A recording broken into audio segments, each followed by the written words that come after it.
Kailangan natin ng dalawang itlog, tomatis, onion. Kailangan din natin syempre ng brown sugar, pampabalanse.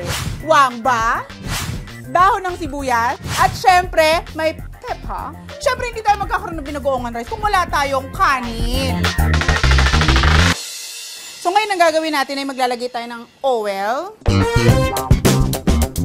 Pakicrack nga, Mikey, yung itlog. Oo.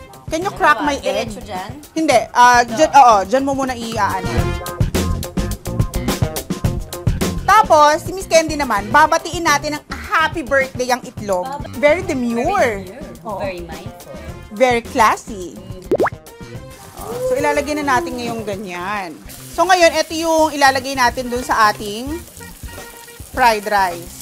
Hindi na kailangan ng paasin? Hindi na, kasi maalat na yung bagoong. Ay, tama. Tama, may point. So, ito, isi-set aside na kagad, agad-agad natin. Ayaw mo Kasi kailangan i-fry. lang natin yung soft scrambled. Okay. Ayan. Tapos, lalagyan natin ulit ng Oil. And then, syempre, maglalagay na tayo dito ng Shabu. Yes. onion and wangba. Okay. Syempre, unahin natin yung wangba. Oo. Kasi kailangan natin palabasin yung kaluluwa niya. Yan. Mas mapula ang kaluluwa, mas maganda, mas Yes! brown. Correct. Oo. At syempre, mas masarap to, may tomatis. Tomatis. Yes. Question. Yes. Yung buto ba ng kamatis, okay lang na isali talaga? Actually, para sa akin, no, sinasama ko na yan.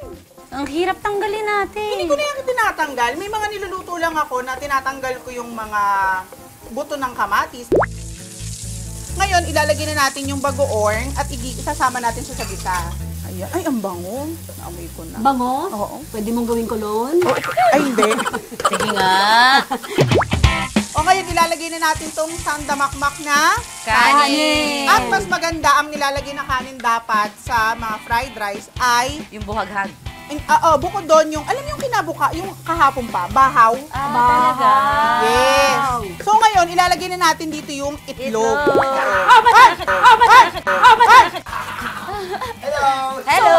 Parang Sarap, bagoong oh. din siya. Alam mo yon? Kasi yung bagoong, ano yan pambulaga mo sa pagkain mo. So ngayon, pwede na natin siya i-garnish nitong damo. Okay.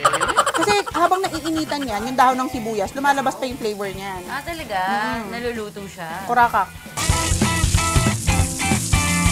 Tinanong ako ni Quentin, can we eat na? Can we eat na? Nagutom. Can we eat na? Tumusik yung Ayan. Gutom na din ba kayo? Yes. Gutom na ako. Kain na tayo? Kain na tayo.